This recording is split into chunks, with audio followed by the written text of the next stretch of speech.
queridos irmãos do Centro Espírita Irmão Clarence. É com grande alegria, é uma gratidão imensa de estarmos aqui para conversar hoje em termos de uma singela homenagem ao nosso querido irmão Allan Kardec. E para iniciarmos esse contexto histórico e atual, trouxe para vocês uma pequena passagem do livro A Caminho da Luz, pelo Espírito Emmanuel, pela psicografia de Francisco Cândido Xavier. Esse capítulo diz sobre Allan Kardec. E Emmanuel fala para nós: aproximava-se os tempos em que Jesus deveria enviar ao mundo o Consolador, de acordo com as suas auspiciosas promessas. Apelos ardentes são dirigidos ao Divino Mestre, pelos gênios tutelares dos povos terrestres. Assembleias numerosas se reúnem e confraternizam nos espaços, nas esferas mais próximas da Terra.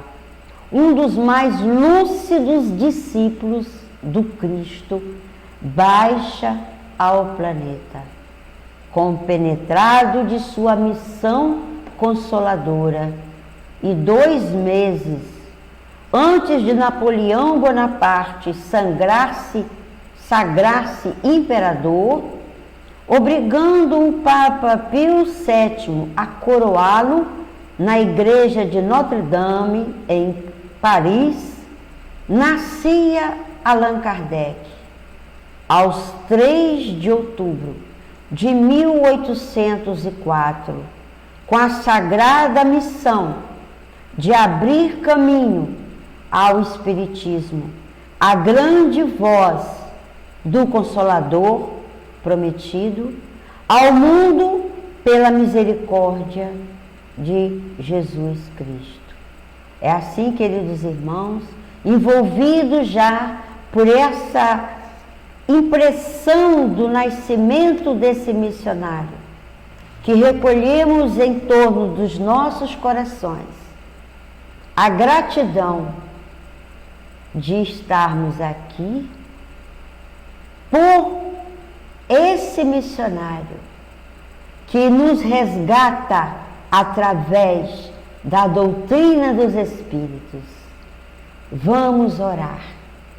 Jesus, Mestre querido, pela tua misericórdia infinita, que tu nos possibilita essa bendita oportunidade de reencarnar e fazer parte dessa família, a família espírita, dando a sua misericórdia a cada um de nós, pela nossa renovação, pela nossa transformação em seres melhores, em seres que vão através dos teus passos, do teu exemplo, para que tu tornes o nosso verdadeiro guia e mestre.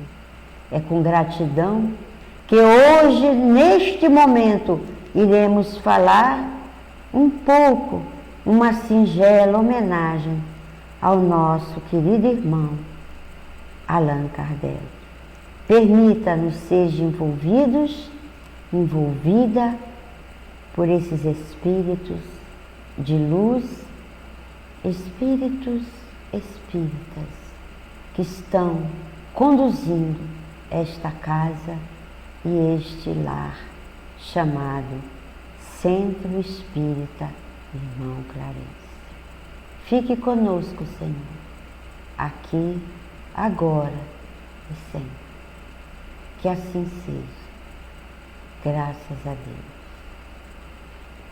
Queridos, é muita gratidão, é muita alegria falar do nosso querido Hippolyte Léon Denisard Rival, que veio a este planeta, precisamente no Ocidente, na Europa cultural, onde as transformações havia acontecido e continuou a acontecer à luz do mundo, dos filósofos, dos literatos, trazendo o terreno, preparando o terreno.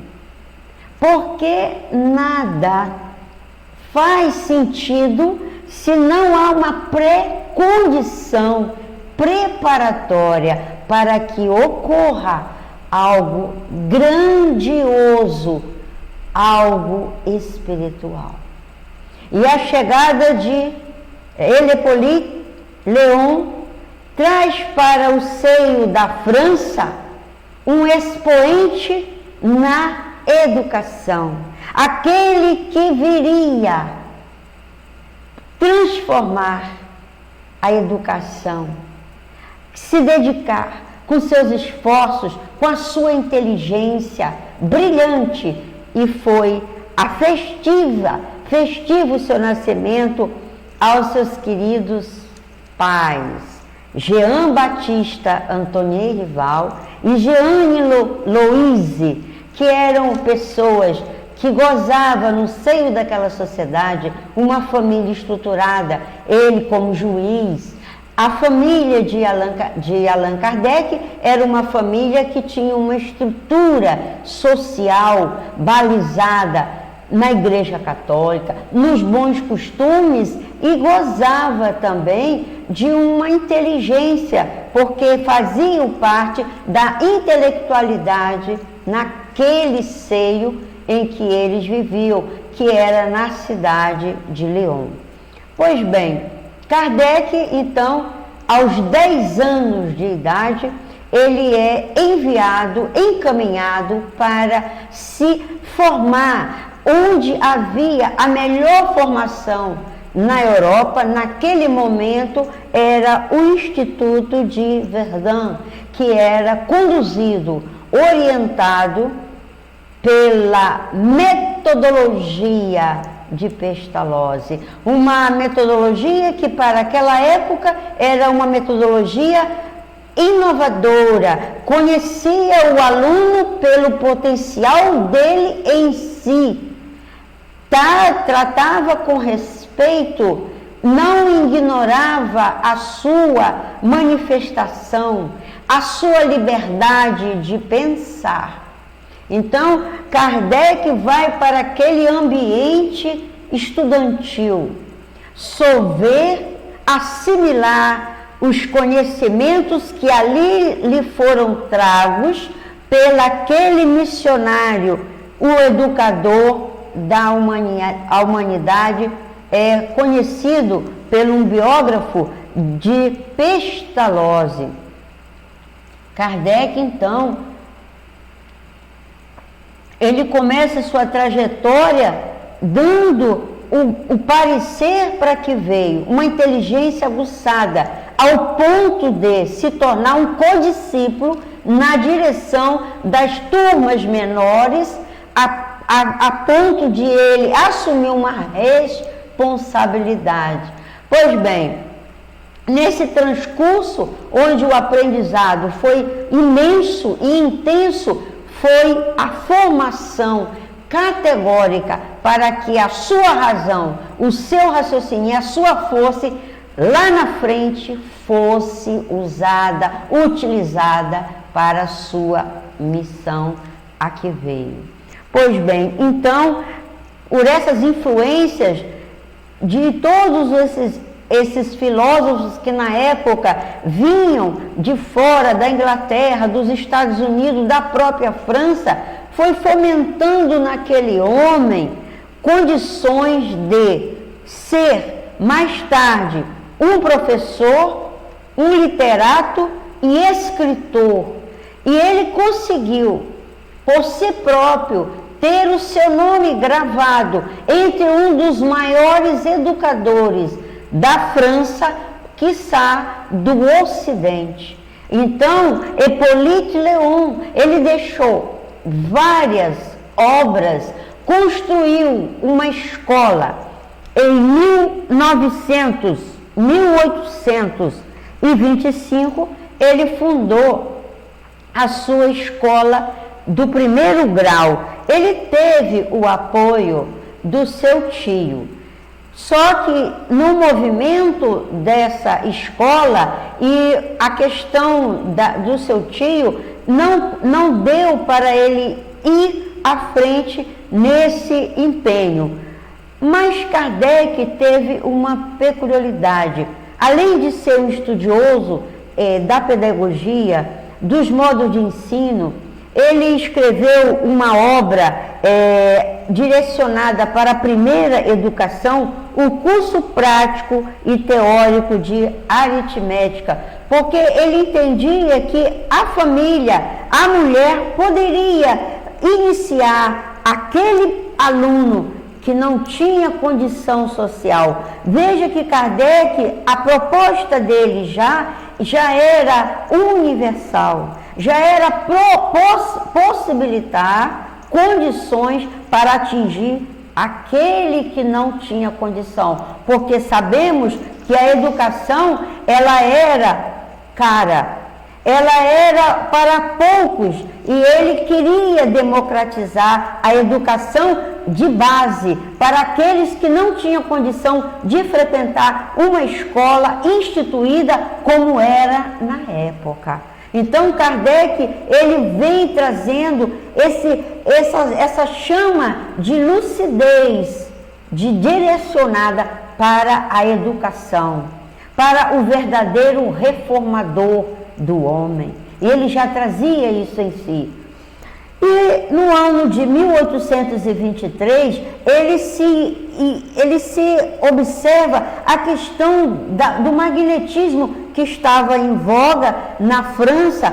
Havia esse conhecimento e ele se aprofundou nesse estudo do magnetismo com os grandes mestres do magnetismo que existiam na época, chamado inclusive de mesmerismo, mas ele foi buscando com outros componentes dessa ciência e se tornou, por longos anos, um magnetizador. Veja que ele sempre colocava em sua vida patamares para que tivesse condição de conhecer outra ciência. Porque se ele não tivesse essa introdução ao estudo do magnetismo, ele não teria talvez condição de entender e compreender o fenômeno mediúnico, o fenômeno anímico, se ele não tivesse condição, se ele não tivesse a compreensão da ciência em si, do magnetismo. Então, ele vem com essa trajetória nessa escola magnética. Existia uma escola magnética na França, liderada pelo Barão du Ponter. Ele se tornou, então, um magnetizador. Então, a história vem mostrando para nós que, em 1832, ele se consorcia-se com uma professora extremamente culta. O nome era Amélie Gabrielle Boudet. Essa professora era professora de letras, belas artes, e ele era mais jovem do que ela, 9 anos, mas eles se integravam entre eles com uma grande afinidade de propósito e de vida. A vida dos dois se entrelaçaram de tal maneira que Allan Kardec teve o suporte dessa pessoa, desse espírito grandioso que fez a vida de Allan Kardec chegar a um ponto das suas viagens dos seus congressos, das suas conferências ser possíveis. E segurava-se na situação, na retaguarda, Amélie Goudet.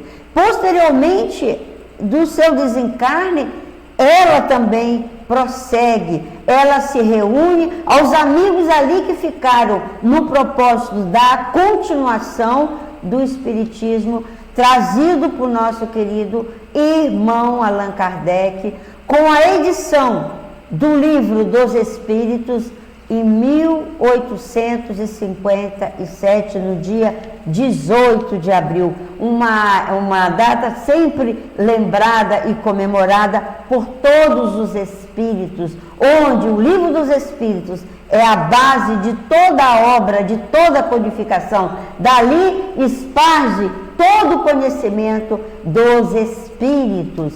Então, nós não podemos esquecer de colocar essa questão que Allan Kardec, ele teve as condições necessárias para chegar aonde chegou.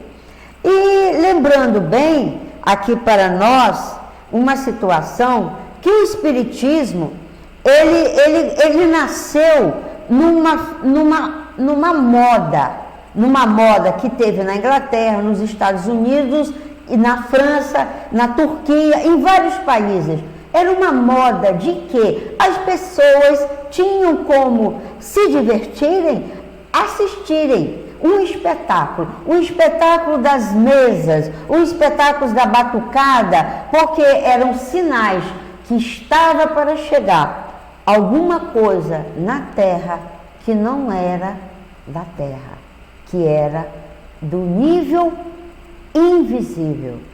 Então, Kardec foi chamado para ir numa dessas reuniões, mas ele se manteve como criterioso, como homem de ciência, ele se teve criterioso, ele resistia, e ele chegou aí com o seu amigo, numa dessas reuniões, ele começou a ir. Aí, quando ele decidiu ir a uma reunião dessas, no período em que já havia amadurecido mais, havia se perguntado mais, o que aconteceu neste período, dessas manifestações que começou em deslize, nos Estados Unidos, na residência das irmãs Fox. No final do ano 1854, o senhor Fortier, magnetizador, amigo, por assim dizer, de Kardec, levou Kardec a uma dessas reuniões. Mas Kardec ficava, qual é a causa dessa, como é que pode? A mesa não pensa, ela não tem raciocínio. Qual é a causa? Então ele ficou retido naqueles pensamentos, como ele não queria se manifestar se não tivesse certeza. Porque Kardec, ele tinha esse prumo com ele. Ele não era aventureiro, ele era um homem sério. Então ele não se deixava levar por qualquer coisa. No ano de 1855, mais tarde, isso em maio, ele foi convidado para assistir uma reunião na casa da senhora Plain Mason. Ele presenciou aí então a primeira vez o fenômeno das mesas que giravam, soltavam e corriam. Ali ele diz, palavras de Allan Kardec, ele diz: entrevi mais tarde naquelas aparentes futilidades qualquer coisa de sério, com a revolução de uma nova lei, que tomei a mim investigar a fundo. Fecha aspas. Então veja, ele tomou para si aquela responsabilidade. de investigação a fundo. O que seria isso? E aí começou, então, a sua trajetória envolvente e ininterrupta, seguindo pelas linhas diretas do raciocínio, do esforço no estudo da doutrina dos Espíritos. E ele ficou sabendo, por essas mensagens que ele recebia, a sua missão, a sua grandiosa missão. E ele não teve dúvida. O Espírito de verdade lhe respondeu numa ocasião: confirmo o que foi dito, mas recomendo-te discrição, se quiseres se sair-te bem. Não esqueças que pode triunfar, como podes falir. Nesse último caso, outro te substituirá, porquanto os desígnios de Deus não assentam na cabeça de um homem. Então, a partir daquele momento, Kardec se imbuiu de corpo e de alma na sua missão grandiosa, porque ele sabia que essa missão do Espírito de verdade, que era o seu guia direto, iria lhe proporcionar o desígnio de Deus. Depois dessa fala, ele faz uma prece. Como essa prece ela é extensa, eu não quis trazer para nosso conhecimento aqui. Ele entra então nas obras do lançamento do Livro dos Espíritos, Livro dos Médiuns, o Evangelho, Céu e Inferno, a Gênese, o que é o Espiritismo, e as revistas espíritas, ao longo das conferências, ao longo das milhões de cartas que ele recebia de todos os cantos.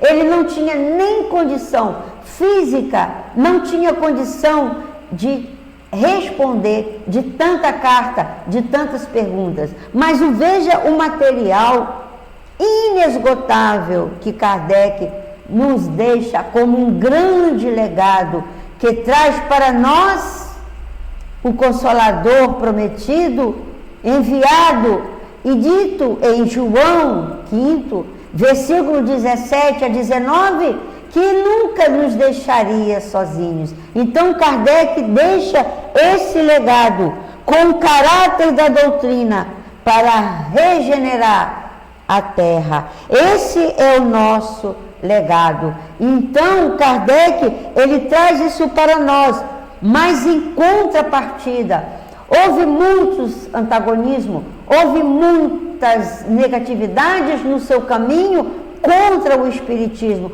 porque ele veio quebrar paradigmas, ele veio quebrar crenças, ilusões, superstições. Então, o que Kardec faz? Ele recebe uma encomenda de Barcelona, de um escritor que estava exilado, e esse escritor, ele tinha uma banca, e o que ele faz? Ele manda, ele paga na alfândega e envia 300 livros de todas as espécies. O Livro dos Espíritos, ele manda o Livro dos Médiuns, ele manda uma psicografia da Hernance Dufour, que é a história direta de Joana d'Arc, e outras obras. Conta com 300. Chega na alfândega, fica sabendo, é cancelado, é direcionado, fica sabendo pelo bispo. Um bispo ainda com resquício da Inquisição, e instaura um procedimento de auto de fé, com toda a cerimônia, com tudo aquilo que era necessário naquela época, de guarda, de isso, daquilo, aquele ritual para a queima dos livros. Mas isso, Kardec fica assustado, mas os espíritos dizem: foi necessário para que haja a ampliação da divulgação. Inclusive, um padre, ele dá a sua comunicação depois na revista espírita, que ele proporcionou esse ato de fé. Ele, como desencarnado Santo Dominique, ele como desencarnado, porque era necessário para que se dissimasse as informações que estavam trazidas por Allan Kardec. Então, queridos, esse é o penhor que ele traz, o triunfo de Kardec para nós.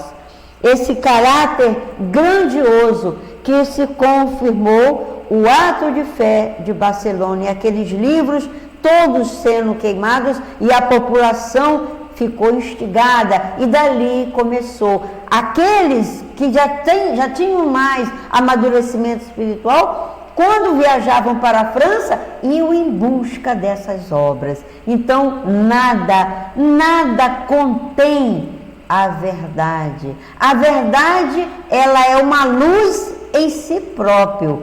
Eu trouxe para nós aqui uma parte do livro Evangelho segundo o Espiritismo, no capítulo, na introdução, quando ele diz, Kardec diz, inspirado pelos Espíritos, essa universalidade no ensino dos Espíritos fez a força do Espiritismo.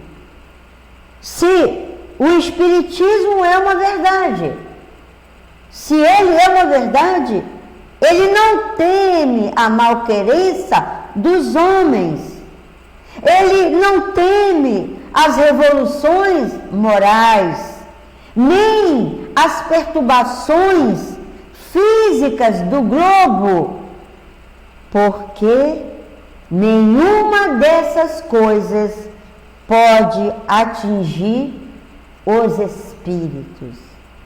Então, nós somos indestrutíveis. Não temos que temer, porque nós não nos destruiremos. Nós somos espíritos. A inteligência, o ser inteligente do universo. Somos todos nós, encarnados, em desencarnados, em progresso, paralisados, ou avançando, ou chorando, ou feliz, ou sofrendo, somos todos espíritos. Então, como diz na obra Céu e Inferno, de Allan Kardec, uma obra que traz a justiça divina até nós. Cadê o inferno? Cadê o céu? Não está fora, está dentro de nós. E a nossa caminhada, ela é livre, porque fomos criados simples e ignorantes para seguir pela infinidade dos tempos e das eras. Então, Kardec traz para nós todo esse movimento que consola, que nos aprimora, porque é o Consolador prometido.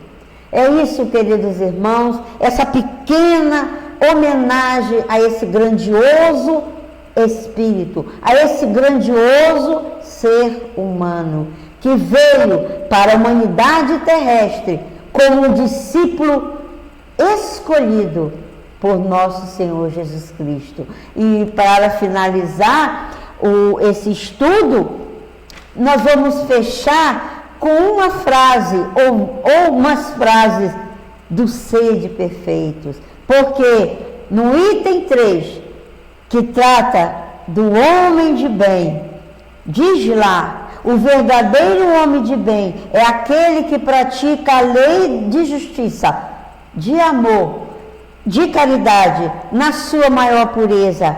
Se ele interroga sua consciência sobre seus próprios atos, pergunta se não violou essa lei, se não praticou o mal, se não fez todo o bem que podia, se desperdiçou voluntariamente uma ocasião de ser útil, e se ninguém tem o que se queixar dele, pergunta enfim, se fez ao outro o que desejava que o outro fizesse por ele. São características do nosso querido Hippolyte Léon Delisle Rival, o nosso grande missionário, Allan Kardec. Por isso, fechamos esse estudo quando a sua desencarnação No dia 31 de março de 1869, aos 65 anos, ele sai do planeta Terra para ir para as alturas, mas direcionando uma humanidade inteira, coordenado por nosso Senhor Jesus Cristo. É isso, queridos irmãos, fechando esse estudo em homenagem ao dia 3 de outubro de 1804, ao nosso querido, ao nosso grande amigo e irmão do Espiritismo, Allan Kardec. Honremos a doutrina espírita, aonde nós estivermos, usamos o seu bom senso, usamos a sua inteligência, usamos o seu coração na consolação daqueles que precisam. Em nome de Jesus e em nome desses benfeitores que aqui nos assistem, que estão lutando para que o Espiritismo seja uma realidade na Terra, onde o Cristo coloca o cristianismo redivivo nos tempos euros daquele momento em que Jesus esteve aqui junto de nós. E assim, queridos irmãos, que nos abençoe de coração a Kardec, a todos esses emissários do Espiritismo. Muita paz e muita gratidão. Muita paz e muita gratidão. Obrigada, Allan Kardec. Obrigada, Jesus. Obrigada, meu Deus. Obrigada por tudo. Graças a Deus.